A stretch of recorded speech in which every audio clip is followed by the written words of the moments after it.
साथ नुपुर सक्सेना। चलिए शुरुआत करते हैं सुपरफास्ट खबरों की। कृषि कानून के मसले पर जारी किसान आंदोलन को लेकर आज काफी अहम दिन है। केंद्र सरकार और किसान संगठनों के बीच आज 10वें दौर की बातचीत होनी है। सरकार आज की बैठक में किसानों से गणतंत्र दिवस पर ट्रैक्टर रैली न करने का अनुरोध करने के साथ ही फिर से कानूनों के प्रावधान पर चर्चा का प्रस्ताव देगी। अभी तक की चर्चाओं में किसी तरह का हल नहीं निकल पाया है, क्योंकि किसान चाहते हैं कि तीनों कृषि कानून वापस लिए जाए, लेकिन सरकार का कहना है कि वो कानून वापस नहीं लेगी, सिर्फ संशोधन कर सकती है। वहीं दूसरी ओर आज ही सुप्रीम कोर्ट ने किसानों की ट्रैक्टर रैली के मसले पर अदालत ने केंद्र सरकार से याचिका वापस लेने को कहा है। साथ ही कहा कि ट्रैक्टर मार्च पर फैसला पुलिस करे। बीते दिन ही सुप्रीम कोर्ट द्वारा बनाई गई कमेटी की पहली बैठक हुई, जिसमें कमेटी ने तय किया है कि वो कल से कृषि कानून को लेकर सभी पक्षों से मुलाकात करना शुरू करेगी। सिख धर्म के 10वें गुरु गोविंद सिंह जी की आज जयंती है। इस दौरान यूपी गेट पर नगर कीर्तन निकाला गया, जहां सिख समाज के किसानों ने नगर कीर्तन में धार्मिक सद्भावना के साथ प्रार्थना की। पीएम मोदी ने गुरु गोविंद सिंह जी की जयंती पर उन्हें याद करते हुए ट्वीट में लिखा कि उन्होंने अपनी जिंदगी को समाज में समानता लाने के लिए खपा दिया। हम उनके बलिदान और साहस को नमन करते हैं। कर्नाटक कांग्रेस के अध्यक्ष डीके शिवकुमार का आरोप है कि बेंगलुरु में कई किसान अलग अलग जिलों से आकर प्रदर्शन करना चाहते हैं, लेकिन राज्य सरकार उन्हें रोक रही है। राजस्थान के दौसा से बीजेपी सांसद जसकौर मीणा ने किसानों की तुलना खालिस्तानियों से की है। उन्होंने कहा कि किसान आंदोलन में आतंकी AK-47 लेकर बैठे हैं, जो वहां बैठे हैं वो खालिस्तानी हैं। किसान टिकट खरीदकर या पास लेकर 26 जनवरी की परेड में खलल नहीं डाल पाएंगे। ऐसे किसानों को पकड़ने के लिए दिल्ली पुलिस हर एनक्लोजर में 2 से 3 जवान तैनात करेगी। किसान आंदोलन को देखते हुए पीएम मोदी और गृह मंत्री अमित शाह के आवास की सुरक्षा बढ़ा दी गई है। इस ओर जाने वाले मार्गों पर 24 घंटे की पिकेट लगाकर चेकिंग शुरू कर दी गई है। देश में कोरोना संक्रमितों की संख्या बढ़कर 1,05,95,660 हो गई है। अब तक कुल 1,52,718 लोगों ने इस वायरस के आगे हार मान ली है। देश में पिछले 24 घंटे में 13,823 नए मामले सामने आए हैं। वहीं कोरोना से पिछले 24 घंटे में मरने वाले मरीजों का आंकड़ा 162 रहा। देश में टीकाकरण का काम तेजी से चल रहा है। पहले 4 दिन में 6.31 लाख लोगों को कोरोना का टीका लगाया जा चुका है। देश में अब एक और वैक्सीन के ट्रायल को मंजूरी मिल गई है। सूत्रों के मुताबिक एक्सपर्ट कमेटी ने भारत बायोटेक को नेसल वैक्सीन के पहले और दूसरे चरण के ट्रायल की इजाजत दे दी है। बता दें कि नेसल वैक्सीन को नाक के जरिए दिया जाता है, जबकि अभी तक भारत में जिन 2 वैक्सीन को मंजूरी मिली है वो हाथ पर इंजेक्शन लगाकर दी जाती है। आज से भारत ने भूटान, मालदीव, बांग्लादेश, नेपाल, म्यांमार और सेशल्स को वैक्सीन की आपूर्ति शुरू कर दी है। इसी बीच आज कोविशील्ड की 1.5 लाख डोसेस भूटान भेजी गई। पश्चिम बंगाल चुनाव को लेकर बीजेपी सूत्रों से बड़ी खबर सामने आई है, जिसके तहत शुभेंदु अधिकारी नंदीग्राम सीट से चुनाव लड़ेंगे। राजस्थान मंत्रिमंडल में फेरबदल की चल रही अटकलों के बीच मुख्यमंत्री अशोक गहलोत ने आज शाम कैबिनेट की बैठक बुलाई है। कयास लग रहा है कि 31 जनवरी से पहले ही राजस्थान के मंत्रिमंडल में बड़ा फेरबदल हो सकता है। ऐसे में पायलट गुट और गहलोत गुट एक बार फिर एक्टिव है और हर किसी की नजरें कैबिनेट बैठक पर लगी है। टीएमसी छोड़कर बीजेपी में शामिल हुए नेताओं पर तंज कसते हुए बंगाल सीएम ममता बनर्जी ने कहा कि जो टीएमसी छोड़कर बीजेपी में शामिल होना चाहते हैं हो जाए, लेकिन हम बीजेपी के सामने झुकने वाले नहीं हैं। ममता बनर्जी ने कहा कि राजनीति विचारधारा और आदर्श से जुड़ी है। आप कपड़े तो हर रोज बदल सकते हैं, लेकिन विचारधारा नहीं। ऑस्ट्रेलिया में भारत की जीत को लेकर अखिलेश यादव ने ट्वीट कर लिखा कि भारतीय टीम को ऑस्ट्रेलिया में टेस्ट सीरीज जीतने पर हार्दिक बधाई। सपा की सरकार आने पर टेनिस क्रिकेट को मान्यता दी जाएगी। ट्वीट में टेनिस क्रिकेट को मान्यता देने की बात पर ट्विटर यूजर्स ने अखिलेश यादव से तरह तरह के सवाल पूछे हैं और फनी मीम्स भी शेयर कर रहे हैं। रुपेश कुमार हत्याकांड में 8 दिन बीत जाने के बाद भी गिरफ्तारी नहीं हो पाई है। इसी बीच सीएम नीतीश कुमार ने डीजीपी एसके सिंघल से अब तक हुई जांच की स्टेटस रिपोर्ट मांगी है। नीतीश कुमार ने डीजीपी को सख्त निर्देश दिए कि पुलिस जल्द से जल्द इस पूरे मामले का खुलासा करे और दोषियों की गिरफ्तारी सुनिश्चित की जाए। बिहार की राजधानी पटना में लोक जनशक्ति पार्टी के अध्यक्ष चिराग पासवान ने कहा कि बिहार में क्राइम का ग्राफ तेजी से बढ़ता जा रहा है, लेकिन 6 महीने तक बिहार सरकार के कामकाज पर कोई टिप्पणी नहीं करूंगा। चिराग पासवान ने कहा कि यदि 6 महीने बाद भी बिहार में कानून व्यवस्था नहीं सुधरी तो वे दोबारा से अपनी बातों को मुखर रूप से रखेंगे। गुवाहाटी में Congress, AIUDF, CPI, CPM, CPI और आंचलिक गण मोर्चा के नेताओं ने ऐलान किया कि सभी 6 पार्टियों ने साथ मिलकर चुनाव लड़ने का फैसला किया है। लाल किले में पिछले 1 हफ्ते पहले मृत पाए गए 15 कौवे के सैंपल में बर्ड फ्लू की पुष्टि होने के बाद एनिमल हस्बेंड्री विभाग ने लाल किले का आम जनता की आवाजाही के लिए बंद कर दिया है। जम्मू कश्मीर के अखनर इलाके में घुसपैठ की कोशिश कर रहे 3 आतंकियों को सेना के जवानों ने मार गिराया। इस गोलीबारी में 4 भारतीय जवान भी घायल हुए हैं। भारत और फ्रांस की वायुसेना का संयुक्त युद्धाभ्यास आज से शुरू होने वाला है। इसमें कुछ ही महीने पहले भारतीय वायुसेना का अंग बने राफेल विमान भी हिस्सा लेंगे। दोनों देशों की वायुसेना के इस युद्धाभ्यास को डेजर्ट नाइट 21 का नाम दिया गया है। युद्धाभ्यास के लिए फ्रांसीसी सैनिकों का दल राजस्थान के जोधपुर पहुंच गया है। पश्चिम बंगाल में कोहरे के कारण एक ट्रक कई गाड़ियों से टकरा गया। इस हादसे में 13 लोगों की मौत हो गई, जबकि 18 लोग घायल हो गए। लोकसभा अध्यक्ष ओम बिरला ने कहा कि संसद के बजट सत्र से पहले सभी सांसदों से कोविड-19 जांच कराने का अनुरोध किया जाएगा और इसके लिए संसद परिसर में 27 जनवरी से व्यवस्था की जाएगी। उत्तर प्रदेश के ग्रेटर नोएडा में फिल्म सिटी के निर्माण की कवायद तेज हो गई है। अमेरिका की कंसल्टिंग कंपनी CBRI ने इसके लिए प्रेजेंटेशन भी दिया है। फिल्म सिटी का निर्माण हॉलीवुड की तर्ज पर करने की कवायद चल रही है। हालांकि CBRI देश के मुंबई, हैदराबाद, चेन्नई के स्टूडियोज का भी अध्ययन कर रही है। देश के एकमात्र फॉर्मूला 1 रेसिंग ट्रैक बुध इंटरनेशनल सर्किट को फिर से शुरू करने को लेकर यमुना विकास प्राधिकरण इसका निर्माण कराने वाली कंपनी से बातचीत करने की तैयारी में है। योगी सरकार प्रशासनिक सुधार की ओर बड़ा कदम उठाने की तैयारी कर रही है। सरकार ने मौजूदा 95 विभागों का पुनर्गठन कर 54 विभागों में एकीकृत करने की संस्तुतियों पर विचार शुरू कर दिया है। जम्मू कश्मीर में पर्यटन और संस्कृति को बढ़ावा देने और जम्मू श्रीनगर हाईवे और अन्य सड़कों की स्थिति की पड़ताल करने के लिए 31 सदस्यों संसदीय दल आज घाटी पहुंचेगा। जौनपुर के मुसहर बस्ती में आजादी के बाद से अभी तक बिजली नहीं पहुंची है। लोगों का आरोप है कि शिकायत के बावजूद समस्या का कोई हल नहीं हुआ है।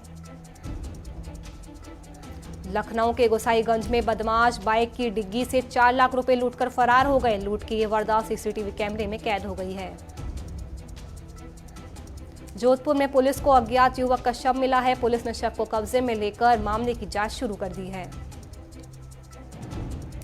रायबाग के महावीर समुदाय भवन में ग्राम पंचायत चुनाव में जीते हुए अभ्यर्थियों का केपीसीसी अध्यक्ष सतीश जारकीहोली के नेतृत्व में सम्मान किया गया। जोधपुर में आबकारी निरोधक दल ने एक महिला के पास से 10 लीटर अवैध हथकढ़ शराब बरामद की। वहीं एक युवक के पास से 3 लीटर हथकढ़ शराब जब्त की गई। अमरोहा में सभा को संबोधित करते हुए कांग्रेस के राष्ट्रीय सचिव धीरज गुर्जर ने कहा कि बीजेपी के पास किसानों से मिलने का समय नहीं है। कांग्रेस आखिरी दम तक किसानों के साथ खड़ी है। प्रगतिशील समाजवादी पार्टी के अध्यक्ष शिवपाल सिंह यादव ने बीजेपी पर हमला बोला। उन्होंने कहा कि बीजेपी की सरकार हर मोर्चे पर फेल हो चुकी है। बुलंदशहर के शिकारपुर में बर्ड फ्लू की आशंका जताई जा रही है, जहां अलग अलग पेड़ के नीचे 13 कौवे जमीन पर मरे हुए मिले हैं। मऊ में civil court central bar association के पूर्व महामंत्री दरोगा सिंह ने शिवपाल यादव से मुलाकात की। इस मौके पर उन्होंने कहा कि मैं प्रगतिशील समाजवादी पार्टी से विधानसभा का चुनाव लड़ूंगा। प्रतापगढ़ में तेज रफ्तार कार ने बाइक सवार 2 युवकों को टक्कर मार दी, जिसके बाद कार में आग लग गई। हादसे में बाइक सवार दोनों युवक गंभीर रूप से घायल हो गए हैं। गिरिडीह में लगातार हो रही हत्याओं के खिलाफ बजरंग कृपा सिंह ने अंबेडकर चौक पर एक दिवसीय धरना प्रदर्शन किया, साथ ही उपायुक्त को ज्ञापन भी सौंपा। फरीदाबाद में बीजेपी कार्यकर्ताओं ने कांग्रेस का पुतला फूंका और कांग्रेस पर किसानों को भ्रमित करने का आरोप भी लगाया। भीनमाल में यातायात नियमों का उल्लंघन करने पर 16 वाहनों के चालान काटे गए, साथ ही पुलिस ने सड़क सुरक्षा सप्ताह अभियान चलाया। हरियाणा वित्त विभाग के अतिरिक्त मुख्य सचिव ने सभी जिला खजाना अधिकारियों को निर्देश दिए हैं कि वे 15 दिनों के अंदर पेंशन भोगियों की सूची तैयार करें। चंडीगढ़ में पशुपालन एवं डेयरी मंत्री ने हरियाणा गौ सेवा आयोग की 18वीं बैठक की अध्यक्षता की। कहा कि गौशालाओं को आत्मनिर्भर बनाने के लिए कदम उठाए जा रहे हैं। बूंदी में नगर निकायों के चुनाव में नामांकन वापस लेने में अंतिम तारीख को 12 निर्दलीय उम्मीदवारों ने अपने नामांकन वापस ले लिए। तारानगर के वार्ड 9 में कांग्रेस कार्यालय का उद्घाटन किया गया। विधायक नरेंद्र ने रिबन काटकर उद्घाटन किया। सादुलपुर में किसानों ने मिनी सचिवालय के सामने बकाया और अन्य विभिन्न मांगों को लेकर विरोध प्रदर्शन किया। एसीबी जोधपुर की टीम ने शेरगढ़ में सूचना सहायक सहित 2 लोगों को 20,000 की रिश्वत लेते हुए रंगे हाथों पकड़ा। लूणी पुलिस ने अवैध हथियारों सहित एक आरोपी को गिरफ्तार किया है। आरोपी से हथियार सप्लायर के बारे में पूछताछ की जा रही है। रामगढ़ में आसू कार्यकर्ताओं ने केक काटकर सांसद श्री चंद्र प्रकाश चौधरी का जन्मदिन मनाया और उनके सिद्धांतों पर चलने का संकल्प भी लिया। रायचूरू में पुलिस विभाग की ओर से 32वीं राष्ट्रीय सुरक्षा सप्ताह के तहत रोड सेफ्टी के गुर सिखाते हुए लोगों से सुरक्षित रहने की अपील की। बेलगाम को महाराष्ट्र का हिस्सा बताने पर चामराजनगर में कन्नड़ संगठनों के कार्यकर्ताओं ने महाराष्ट्र के सीएम उद्धव ठाकरे का पुतला जलाया। दरभंगा में सड़क दुर्घटना से लोगों को सचेत करने के लिए सड़क सुरक्षा माह का आयोजन किया गया और लोगों से यातायात नियमों का पालन करने की अपील की गई। रामगढ़ की सीसीएल टोपा परियोजना भ्रष्टाचार की भेंट चढ़ती जा रही है। परियोजना में अवैध कोयले का खनन हो रहा है। जोधपुर के निजी अस्पताल में डॉक्टर की लापरवाही से बच्ची की मौत होने के मामले में अस्पताल पर कार्रवाई नहीं होने के चलते परिजनों ने अस्पताल के खिलाफ जिला कलेक्टर को ज्ञापन सौंपा। गुरदासपुर में श्री गुरु गोविंद सिंह जी के प्रकाश पर्व पर विशाल नगर कीर्तन निकाला गया और केंद्र सरकार से कृषि कानूनों को वापस लेने की मांग भी की गई। रामगढ़ में उप विकास आयुक्त की अध्यक्षता में ई गवर्नेंस सोसाइटी की बैठक हुई। इस दौरान जिले के सभी पंचायत भवनों में इंटरनेट सेवा चालू रखने के निर्देश दिए गए। रामगढ़ में पुलिस को बड़ी सफलता मिली है। पुलिस ने करीब 3 टन अवैध स्टीम कोयला के साथ एक आरोपी को गिरफ्तार किया है। मधुबनी में पुलिस ने गुप्त सूचना के आधार पर छापेमारी कर एक पिकअप शराब के साथ मां और बेटे को गिरफ्तार किया है। सेंसेक्स बढ़त के साथ 49,438 के स्तर पर खुला, जबकि निफ्टी 12 अंक की मजबूती के साथ 14,533 के स्तर पर कारोबार कर रहा है।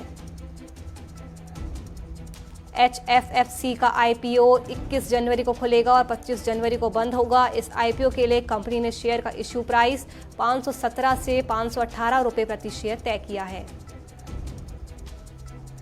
टाटा ट्रस्ट अपने अंतरण प्रोग्राम के तहत मोबाइल ऐप और वेबसाइट क्राफ्ट एक्सचेंज लॉन्च करने जा रही है। इस ऐप और वेबसाइट के जरिए शिल्पकारों से सीधे खरीदारी कर सकेंगे। भारत सरकार ई कॉमर्सों में विदेशी निवेश के नियमों में बदलाव करने की तैयारी कर रही है। एल्यूमीनियम उद्योग ने आगामी बजट में प्राइमरी एल्यूमीनियम और एल्यूमीनियम स्क्रैप पर सीमा शुल्क को बढ़ाकर 10% करने की मांग की है। पीएम जनधन योजना से 41 करोड़ से ज्यादा लोगों से जुड़कर इसका फायदा लिया है। इस योजना के तहत 6 जनवरी 2021 तक जनधन खातों की कुल संख्या 41.6 करोड़ हो गई है। फोन पे ने यूपीआई ऐप के मामले में गूगल पे को पछाड़ दिया है। एनपीसीआई की ओर से जारी आंकड़ों के अनुसार दिसंबर महीने में फोन पे से 90.20 करोड़ ट्रांजैक्शन हुए हैं। सिद्धार्थ मोहिंतो को भारतीय जीवन बीमा निगम का प्रबंध निदेशक नियुक्त किया गया है। बीएसएल ने अपने ग्राहकों के लिए शानदार प्लान लॉन्च किया है। कंपनी ने 599 रुपये में 84 दिन की वैलिडिटी के साथ एक खास रिचार्ज प्लान पेश किया है। इसमें हर दिन 5 GB डेटा मिल रहा है। मारुति सुजुकी इंडिया ने कहा कि उसने बढ़ती इनपुट लागत के प्रतिकूल प्रभाव को कम करने के लिए चुनिंदा मॉडलों की कीमत 34,000 रुपये तक बढ़ा दी है। अमेरिका में आज नई सरकार का गठन होने जा रहा है। जो बाइडेन आज राष्ट्रपति पद की शपथ लेंगे, साथ ही कमला हैरिस उपराष्ट्रपति पद की शपथ लेंगी। शपथ ग्रहण से पहले जो बाइडेन भावुक हो गए। बाइडेन ने उम्मीद जताई कि अमेरिका पर छाया मौजूदा अंधेरा जरूर छटेगा। कमला हैरिस के साथ मिलकर हालात बदलेंगे। शपथ ग्रहण समारोह को लेकर सुरक्षा व्यवस्था के पुख्ता इंतजाम किए गए हैं। पहली बार वॉशिंगटन में 25,000 अमेरिकी सैनिकों की तैनाती की गई है। डोनाल्ड ट्रंप ने अपनी विदाई भाषण में एक बार फिर कैपिटल भवन हिंसा का जिक्र करते हुए इसे अमेरिकी मूल्यों के खिलाफ बताया। ट्रंप ने कहा, हमने चीन पर ऐतिहासिक व्यापार कर लगाए, उसके साथ कई नए समझौते किए, लेकिन वायरस ने हमें दूसरी दिशा की ओर सोचने पर मजबूर कर दिया। अमेरिका के नए विदेश मंत्री ब्लिंकेन ने भारत से मजबूत द्विपक्षीय रिश्तों का जिक्र करते हुए कहा कि दोनों देशों में मिलकर काम करने की मजबूत संभावनाएं हैं। अमेरिकी विदेश मंत्री माइक पोम्पियो ने उइगर मुस्लिमों के साथ चीन के व्यवहार को नरसंहार घोषित किया है। साथ ही नए रोक लगाने का भी ऐलान किया है। दुनिया में पिछले 24 घंटे में कोरोना के 5,73,072 नए मामले सामने आए। वहीं 14,000 से ज्यादा लोगों की मौत हो गई। दुनिया भर में कोरोना संक्रमितों का आंकड़ा बढ़कर 9,65,86,000 से ज्यादा हो गया है। यूरोप में बोइंग 737 मैक्स विमानों की सेवा फिर से शुरू होने वाली है। 2 साल की समीक्षा के बाद विमानों को अगले हफ्ते से उड़ान भरने की अनुमति दी जाएगी। विवादों के बीच वेब सीरीज स्टैंड अप के मेकर्स ने वेब सीरीज में आपत्तिजनक सीन में बदलाव करने का फैसला किया है। एक्ट्रेस शर्लिन चोपड़ा ने फिल्म मेकर साजिद खान पर यौन उत्पीड़न का आरोप लगाया है। शर्लिन पोस्ट शेयर कर बताया कि साजिद खान से मिली थी तो उन्होंने बहुत गंदा व्यवहार किया था। सलमान खान की फिल्म राधे थिएटर में रिलीज होगी। ये फिल्म इस साल ईद के मौके पर रिलीज होगी। इसकी जानकारी सलमान खान ने खुद दी है। जैस्मिन अली गोली को मिस कर रही है। उन्होंने एक तस्वीर शेयर करते हुए लिखा है, तुम्हारी बहुत ज्यादा याद आ रही है।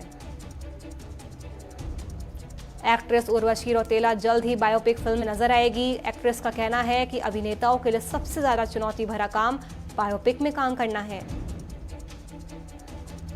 ऑस्ट्रेलिया के खिलाफ टेस्ट सीरीज जीतने के बाद भारतीय टीम आईसीसी विश्व टेस्ट चैंपियनशिप की अंक तालिका में पहले स्थान पर पहुंच गई है। ऑस्ट्रेलिया की पूर्व कप्तान रिंकी पोंटिंग इंडिया की जीत पर हैरान है। पोंटिंग ने कहा कि मुझे समझ नहीं आ रहा है कि कैसे इंडिया की टीम ऑस्ट्रेलिया को हराने में कामयाब हो गई। बीसीसीआई ने इंग्लैंड के खिलाफ 2 टेस्ट मैचों के लिए टीम इंडिया का ऐलान कर दिया है। पहली बार ऑलराउंडर अक्षर पटेल को टीम में शामिल किया गया है। भारत और इंग्लैंड के बीच 4 टेस्ट मैचों की सीरीज का आगाज 5 फरवरी से होगा। पहला और दूसरा टेस्ट मैच चेन्नई में खेला जाएगा। भारतीय टेनिस स्टार खिलाड़ी सानिया मिर्जा ने खुलासा किया है, वह इस साल की शुरुआत में कोरोना की चपेट में आ गई थी, लेकिन अब वह पूरी तरह से ठीक है।